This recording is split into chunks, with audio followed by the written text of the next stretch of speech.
South Africans don't have the skills. Yo. Even this guy is looking shocked.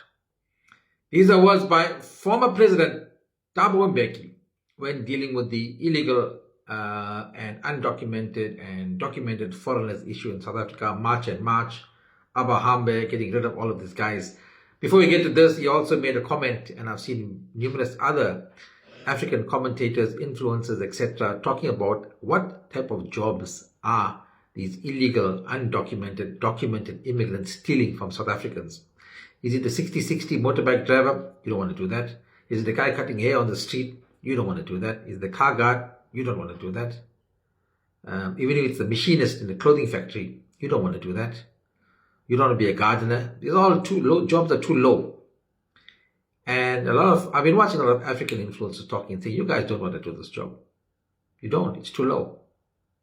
Thabo Mbeki said that, but let's return to this point here. He says South Africans don't have the skills. He made the statement and he said, you're talking about South Africans, why so many millions of South Africans are unemployable. He never said unemployed. There's a difference. Out of the millions that are unemployed, millions are unemployable, which means they can't be employed. Unemployable. Out of the unemployed, majority are unemployable. And the reason they are unemployed, according to him, is they don't have the skills. That's right, they don't have the skills. And if we don't want to accept this reality and face this reality, we'll forever be in the cycle in a downward, actually not in a cycle, in a downward spiral. Because we're not accepting the reality. Government over the past 30 years has closed down all the colleges and institutions that were training skill sets to young South Africans. Doesn't exist anymore, slowly being eradicated.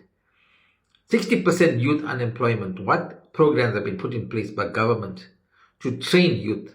If there were no jobs, teach them skill sets, whether it's plumbing, electrical, woodwork, panel beating, give them skills, teach them skills that will make them employable or become entrepreneurs.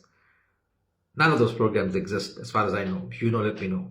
That's why we're 60% youth unemployment. Get employed to do what? To be employed, you must have a skill. Otherwise, you're just a general laborer. You're a general worker. You're a sweeper, you're a cleaner, you're a presser, you're a cutter. It requires no skill set. To take South Africa out of its situation, we need skilled workers. And clearly we lack skilled workers. So, he's made a very important point here. South Africans don't have the skills. And we need to address it. We need to understand it, accept it, to move forward. Denial is not getting us anywhere. So, a lot of you are going to disagree with this man. Come after him, come after me.